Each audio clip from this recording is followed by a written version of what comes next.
Hello ನಮಸ್ಕಾರ ಎಲ್ಲರಿಗೂ. ಗೃಹಲಕ್ಷ್ಮಿಯರೆಲ್ಲರೂ ಕೂಡ ಸರ್ಕಾರದ ಕಡೆಯಿಂದ ಒಂದು ಬಿಗ್ ಶಾಕಿಂಗ್ ನ್ಯೂಸ್ ಅಂತಲೇ ಹೇಳ್ತಾ ಇದ್ದಾರೆ. ಅದರ ಒಟ್ಟಿಗೆ ಒಂದು ಬಿಗ್ ಅಪ್ಡೇಟ್ ಇದೆ ಅಂತ ಕೂಡ ಹೇಳ್ತಾ ಇದ್ದಾರೆ. ಹಾಗಾದರೆ ಶಾಕಿಂಗ್ ನ್ಯೂಸ್ ಏನು, ಅಪ್ಡೇಟ್ ಏನು ಅಂತೇಳಿ ತಿಳಿಸ್ಕೊಡ್ತೀನಿ. ಜೊತೆಗೆ ಗೃಹಲಕ್ಷ್ಮಿ 31ನೇ ಕಂತಿನ ಹಣ ಏನು ಬಿಡುಗಡೆ ಆಗಬೇಕಾಗಿತ್ತು ಅದಕ್ಕೂ ಕೂಡ ಸರ್ಕಾರದ ಕಡೆಯಿಂದ ಕತ್ತರಿ ಬಿದ್ದಿದೆ ಅಂತ ಹೇಳ್ತಾ ಇದ್ದಾರೆ. ಅಂದರೆ ಏನು ಗೃಹಲಕ್ಷ್ಮಿ 31ನೇ ಕಂತಿನ ಹಣ ಜಮೆ ಆಗಬೇಕಾಗಿತ್ತು ಅದನ್ನು ಕೂಡ ಸಡನ್ ಆಗಿ ನಿಲ್ಲಿಸ್ಬಿಟ್ಟಿದ್ದಾರೆ ಅಂತ ಹೇಳ್ತಾ ಇದ್ದಾರೆ. ಹಾಗಾದರೆ ಗೃಹಲಕ್ಷ್ಮಿ ಹಣ ಏನು ಪ್ರತಿ ತಿಂಗಳು 2,000 ರೂಪಾಯಿ ಹಣ ಬರ್ತಾ ಇತ್ತು ಅದು ಇನ್ನು ಮುಂದೆ ಬರುತ್ತಾ ಬರಲ್ವಾ ಅನ್ನೋ ಒಂದು ಸಂಪೂರ್ಣ ಮಾಹಿತಿ ನಾನು ಇವತ್ತಿನ ವಿಡಿಯೋದಲ್ಲಿ ತಿಳಿಸ್ಕೊಡ್ತೀನಿ. ಆ್ಯಂಡ್ ಇವತ್ತಿನ ವಿಡಿಯೋ ಬಂದುಬಿಟ್ಟು ತುಂಬಾ ಇಂಟ್ರೆಸ್ಟಿಂಗ್ ಆಗಿರೋದ್ರಿಂದ ಫ್ರಮ್ ಬಿಗಿನಿಂಗಿಂದ ಎಂಡ್ವರೆಗೂ ವಾಚ್ ಮಾಡಿ ಪೂರ್ತಿಯಾಗಿ ಇನ್ಫಾರ್ಮೇಷನ್ ತಿಳ್ಕೊಳ್ಳಿ. ಹಾಗೆ ಹೊಸದಾಗಿ ಯಾರೆಲ್ಲ ನನ್ನ ಚಾನಲ್ಗೆ ವಿಸಿಟ್ ಮಾಡ್ತಾ ಇದ್ರಾ ದಯವಿಟ್ಟು ನನ್ನ ಚಾನಲ್ಗೆ ಸಬ್ಸ್ಕ್ರೈಬ್ ಆಗೋದನ್ನು ಮರಿಬೇಡಿ. ಹಾಗೆ ತಪ್ಪದೆ ಈ ಒಂದು ವಿಡಿಯೋಗೆ ಲೈಕ್ ಮಾಡಿ, ಶೇರ್ ಮಾಡಿ, ಕಮೆಂಟ್ ಮಾಡಿ. ಇನ್ನೂ ತಡ ಮಾಡದೆ ಇವತ್ತಿನ ವಿಡಿಯೋನ ಸ್ಟಾರ್ಟ್ ಮಾಡೋಣ. ಮೊದಲನೇದಾಗಿ ಬಂದುಬಿಟ್ಟು ಏನಪ್ಪ ಒಂದು ಬಿಗ್ ಶಾಕಿಂಗ್ ನ್ಯೂಸ್ ಅಂತ ಹೇಳಿ ತಿಳಿಸ್ಕೊಡ್ತೀನಿ. ಸೊ ಈಗ ಆಲ್ರೆಡಿ ತಮ್ನಲ್ಲಿ ನೋಡಿರ್ತೀರ ನಾವೇನಪ್ಪ ಅಂತ ವಿಚಾರ ಅಂತೇಳಿ ಒಂದು ಕ್ಲಾರಿಟಿ ಬಂದಿರುತ್ತೆ. ಸೊ ಅದ್ರ ಬಗ್ಗೆ ಬ್ರೀಫ್ ಎಕ್ಸ್ಪ್ಲೇಷನ್ ನಾನು ಇವತ್ತಿನ ವಿಡಿಯೋದಲ್ಲಿ ತಿಳಿಸ್ಕೊಡ್ತೀನಿ. ಸೊ ಗೃಹಲಕ್ಷ್ಮಿಯರು ಏನೆಲ್ಲ ಇದ್ರಿ ಇಲ್ಲಿವರೆಗೂ ಕೂಡ ಗೃಹಲಕ್ಷ್ಮಿಯರೆಲ್ಲರೂ ಕೂಡ 60,000 ರೂಪಾಯಿ ಹಣವನ್ನು ಪಡ್ಕೊಂಡಿದ್ದಾರೆ ಪ್ರತಿಯೊಬ್ಬರು ಕೂಡ. ಸೊ 60,000 ರೂಪಾಯಿ ಹಣವನ್ನು ಪಡ್ಕೊಂಡವರೆಲ್ಲರೂ ಕೂಡ ಈಗ 31ನೇ ಕಂತಿನ ಹಣ ಬಿಡುಗಡೆ ಆಗಬೇಕಿತ್ತು. ಸೊ ಅದು ಯಾವಾಗ ಬರುತ್ತೆ ಅಂತೇಳಿ ಕಾಯ್ತಾ ಇರ್ತೀರಾ. ಸೊ 31ನೇ ಕಂತಿನ ಹಣದ ಬಗ್ಗೆ ಕೂಡ ಯಾವಾಗ ಬಿಡುಗಡೆ ಆಗುತ್ತೆ ಅಂತೇಳಿ ಕಳೆದ ಬಾರಿ ಒಂದು ವಿಡಿಯೋದಲ್ಲಿ ನಾನು ಲೇಟೆಸ್ಟಾಗಿ ಅಪ್ಡೇಟ್ ಅಂತ ತಿಳಿಸಿದ್ದೆ. ಬಟ್ ಈಗ ಸರ್ಕಾರದವ್ರು ಏನು ಹೇಳ್ತಾ ಇದ್ದಾರೆ ಅಂದರೆ ಆ ಒಂದು 31ನೇ ಕಂತಿನ ಹಣಕ್ಕೂ ಕೂಡ ಇಲ್ಲಿ ಕತ್ರಿ ಬಿದ್ದಿದೆ ಅಂತ ಹೇಳ್ತಾ ಇದ್ದಾರೆ.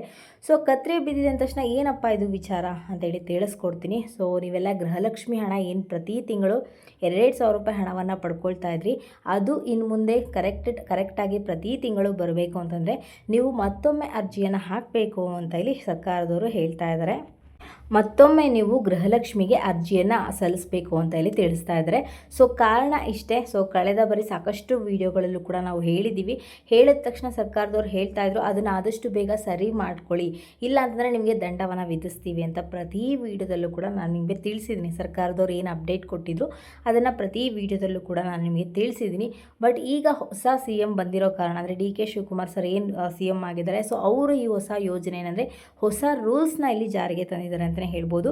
ಸೊ ಗೃಹಲಕ್ಷ್ಮಿಯರೆಲ್ಲ ಏನೇನಿದ್ರಿ ಸೊ ಎಲ್ಲ ಗೃಹಲಕ್ಷ್ಮಿಯರು ಕೂಡ ಮತ್ತೊಮ್ಮೆ ಅರ್ಜಿಯನ್ನು ಹಾಕಬೇಕು ಅಂತ ಇಲ್ಲಿ ತಿಳಿಸ್ತಾ ಇದ್ದಾರೆ. ಸೊ ಕಾರಣ ಇಷ್ಟೇ. ಸೊ ಗೃಹಲಕ್ಷ್ಮಿ ಹಣ ದುರುಪಯೋಗ ಆಗ್ತಾ ಇದೆ ಅಂತೇಳಿ ಸಾಕಷ್ಟು ವಿಡಿಯೋಗಳಲ್ಲಿ ತಿಳಿಸಿದ್ದೀನಿ. ಆ ಒಂದು ಮನೆಯ ಯಜಮಾನಿ ಏನು ತೀರ್ಕೊಂಡ ಮೇಲೂ ಕೂಡ ಆ ಒಂದು ಅವರ ಹೆಸರಿಗೆ ಬರ್ತಿರುವಂಥ ಗೃಹಲಕ್ಷ್ಮಿ ಹಣವನ್ನು ಮನೆಯವರು ಉಪಯೋಗ ಮಾಡ್ಕೊಳ್ತಾ ಇದ್ರು. ಅದು ಗೃಹಲಕ್ಷ್ಮಿ ಹಣ ಉಪಯೋಗ ಆಗೋದಕ್ಕಿಂತ ಜಾಸ್ತಿ ದುರುಪಯೋಗನೇ ಆಗಿದೆ ಅಂತೇಳಿ ಸರ್ಕಾರದವರು ಒಂದು ತೀರ್ಮಾನ ತಗೋಬೇಕು ಅಂತೇಳಿ ಸಾಕಷ್ಟು ದಿನಗಳಿಂದ ಕೂಡ ಚರ್ಚೆ ಮಾಡ್ತಾಯಿದ್ರು. ಕೆಲವೊಂದು ಮೀಡಿಯಾ ಮುಖಾಂತರ ಕೂಡ ಅಪ್ಡೇಟ್ಗಳನ್ನ ಕೂಡ ತಿಳಿಸಿದ್ರು. ಇಲ್ಲ ನೀವು ಸರಿ ಮಾಡ್ಕೋಬೇಕು, ಇಲ್ಲ ಅಂತಂದರೆ ನಿಮಗೆ ದಂಡವನ್ನು ವಿಧಿಸ್ತೀವಿ ಅಂತೇಳಿ ಸಾಕಷ್ಟು ವಿಡಿಯೋಗಳಲ್ಲೂ ಕೂಡ ತಿಳಿಸಿದ್ರು. ಅದನ್ನು ಕೂಡ ನಾವು ವಿಡಿಯೋ ಮುಖಾಂತರ ನಿಮಗೆ ತಿಳಿಸಿದ್ವಿ ಕೂಡ. ಬಟ್ ಅದು ಇನ್ನೂ ಸರಿ ಹೋಗದೆ ಕಾರಣ ಸರ್ಕಾರದವರು ಈ ರೀತಿಯಾಗಿ ಒಂದು ಹೊಸದಾಗಿ ರೂಲ್ಸ್ನ ಮಾಡಬೇಕಾಗಿದೆ. ಸೊ ಅದುವೇ ಗೃಹಲಕ್ಷ್ಮಿಗೆ ಹೊಸದಾಗಿ ಅರ್ಜಿಯನ್ನು ಹಾಕಬೇಕು.